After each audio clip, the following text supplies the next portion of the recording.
Bomber timnas Indonesia, Rafael Sturridge, resmi berkarir di Liga 1 untuk membela Dewa United. Kabar itu diungkapkan oleh salah satu media internasional. Tak hanya itu, tentunya media itu juga mengunggah sebuah foto yang menunjukkan dirinya berada di Indonesia, si Rafael Sturridge tersebut. Dalam foto tersebut, pemain keturunan Indonesia Belanda tersebut menunjukkan bahwa dirinya tengah berada di sebuah bandara. Ia juga dijemput oleh sosok pria yang tidak diketahui namanya. Menariknya, pria tersebut memakai atribut dengan logo Dewa United. Foto ini semakin menegaskan bahwa kabar yang diungkap oleh media itu benar adanya. Meskipun hingga kini kedatangannya belum diumumkan secara resmi oleh pihak klub. Winger Indonesia Rafael Sturridge secara resmi bergabung dengan Dewa United dengan bebas transfer. Tulis media itu berasal dari sosial media Instagram. Sturridge sebelumnya bermain untuk Brisbane Roar di kasta tertinggi Australia. Namun kontraknya berakhir pada 25 Juli 2025 dan ia berstatus sebagai pemain bebas transfer. Kini ia kembali ke tanah air untuk memulai babak baru di Liga.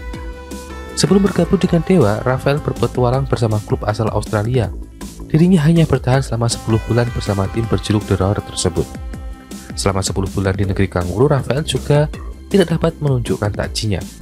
Ia hanya mencatatkan penampilan bersama Brisbane sebanyak 10 kali.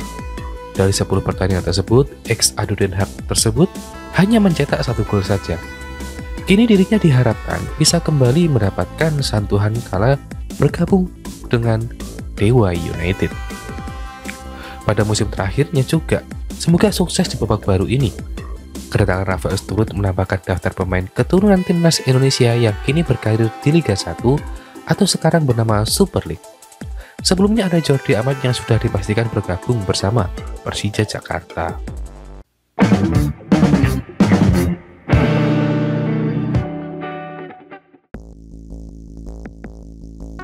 Kabar gembira datang dari dunia sepak bola Indonesia. Salah satu calon pemain timnas Indonesia, Jairo Chirino, resmi memperkuat UD Almeria, klub yang pernah menjuarai kasta kedua Liga Spanyol pada musim 2021-2022. Transfer ini membawa harapan besar bagi perkembangan skuad Garuda, terutama di lini pertahanan. Pelatih baru timnas Indonesia Patrick Kluivert tentu menyambut baik perkembangan ini karena Jairo memiliki potensi membuka merah putih jika suatu saat memegang paspor Indonesia. Dalam pengumuman resminya, Almeria menyebutkan bahwa bek muda ini direkrut dari CD Castellón dengan kontrak jangka panjang hingga 2030.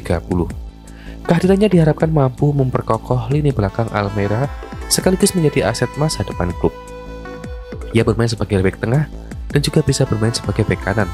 Tingginya 1,86 meter dan dikenal karena kehebatannya dalam bertahan, tulis laman klub.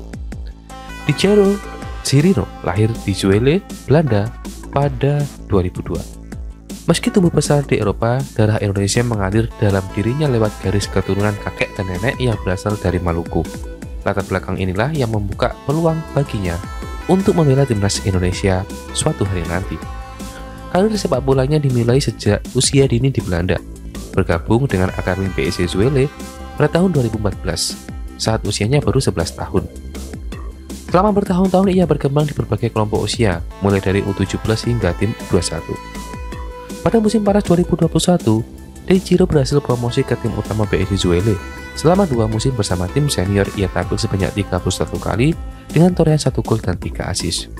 Kemampuan bertahan yang solid membuat CD Castellón tertarik merekrutnya pada musim panas 2023.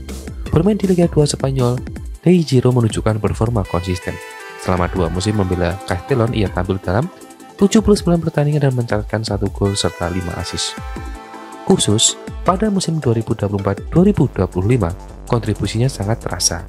Dari 38 laga yang dijalani, ia memberikan 3 assist penting yang membantu Castellón terhindar dari degradasi. Kepindahan ke Almeria membuka lembaran baru dalam karir Jairo.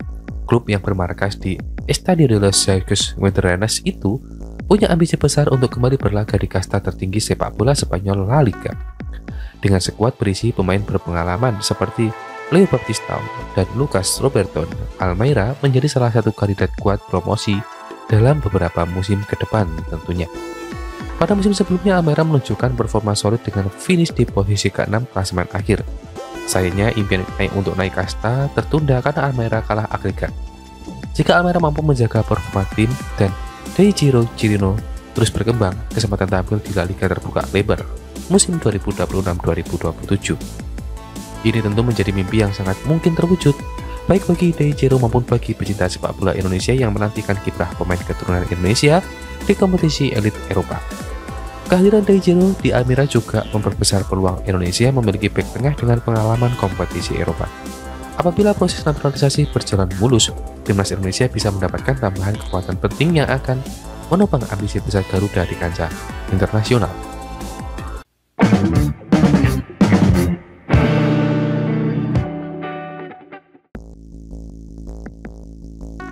Mantan bek timnas Indonesia Yanto Basna kini telah resmi menjadi seorang pendidik.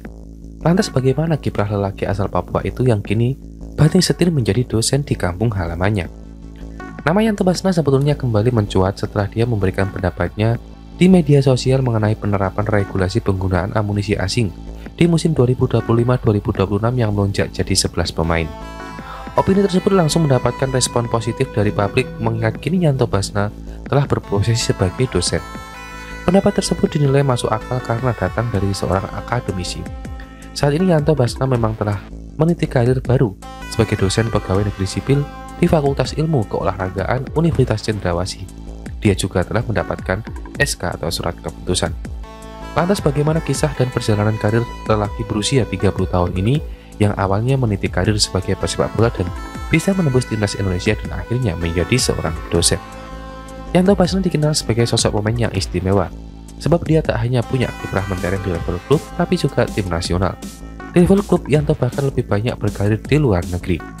Dia tercatat pernah beberapa kali memperkuat tim Thailand seperti Konkaen, Sukhathai, PT Prachuap, dan sementara itu di Indonesia dia pernah bermain dengan Mitra Kukar, Persib Bandung, Sriwijaya FC hingga Bayangkara FC. Perjalanan akademik Yanto Basna barangkali bisa ditarik pada tahun 2013. Ketika itu dia diterima sebagai program sejarah S1 Fakultas Ilmu Keolahragaan Universitas Negeri Yogyakarta. Yanto mendapatkan beasiswa kerjasama antara UNY dengan PSSI karena menjadi bagian dari timnas Indonesia U19 yang sukses menjuarai Piala AFF U19 2013. Program pun tak berjalan mulus, sebab kerjasama antara UNY dan PSSI kabarnya terhenti karena pergantian kepengurusan PSSI. Banyak rekan-rekannya yang akhirnya mengundurkan diri karena keterbatasan jarak, biaya, dan waktu. Meskipun demikian, Yanto Basna menjadi salah satu pemain yang memutuskan untuk melanjutkan kuliah tersebut dengan biaya sendiri. Pada akhirnya dia sukses menyandang gelar sarjana setelah lulus pada semester genap 2020-2021. Tak lama setelah itu, Yanto Basna memilih untuk melanjutkan pendidikan ke jenjang berikutnya. Dia mengambil program Magister Pendidikan Kepelatihan Olahraga di kampus yang sama dan masuk pada September 2020. Pemain kelahiran Serong itu kemudian dinyatakan lulus dan menyandang gelar Magister Pendidikan atau MPD pada Juli 2023. Yanto tampaknya memang sangat haus ilmu pengetahuan, sebab pada September 2023, dia telah tercatat sebagai mahasiswa program dokter pendidikan ilmu keolahragaan di UNY.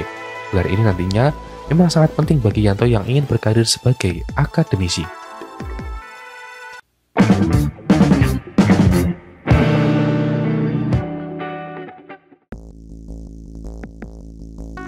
Jordi Amat akan memperkuat Persija Jakarta mulai Liga 1 2025-2026. Jordi sebelumnya bermain untuk tim raksasa Malaysia GDT. GDT pada musim depan akan melakukan perombakan total dan melepas beberapa pemain kunci. Tentunya ini jadi pengalaman baru bagi sang pemain yang akhirnya bisa merasakan atmosfer Liga Indonesia. Di sisi lain, dia akan satu tim dengan bek timnas Indonesia lain yakni Rizky Ridho. Jordi Amat menjelaskan bahwa semua proses berjalan dengan baik. Dia sudah memikirkan masalah ini cukup panjang dan komunikasi berjalan baik. Apalagi Persija adalah salah satu tim besar di Indonesia. Semuanya berjalan dengan baik. Kami sudah berkomunikasi selama beberapa minggu ke belakang, kata Jordi Amat. Pemain berusia 33 tahun ini melanjutkan. Dari Persija ada Bambang Pamungkas yang memimpin pembicaraan ini. Menurutnya ini jadi kesempatan besar dan dia sangat terbuka untuk peluang membela Macan Kemayoran. Semua proses akhirnya bisa berjalan dan dia mendapatkan kontrak selama 2 tahun.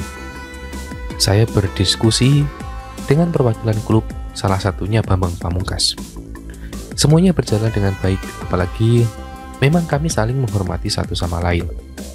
Jadi sangat mudah bagi saya untuk sepakat dengan semua hal. Lanjutnya, sebelum menerima tawaran dari Persija, beberapa tim sudah juga melakukan pendekatan, termasuk proposal dari Spanyol dan Arab Saudi. Namanya memang masih cukup harum karena memiliki pengalaman yang matang. Ya, ada beberapa klub yang menghubungi saya. Ada juga beberapa rumor yang berasal dari Spanyol. Ada tawaran dari beberapa klub Arab Saudi. Lanjutnya lagi, Jordi menegaskan bahwa dari awal dia memang sudah merencanakan untuk berkarir di Indonesia.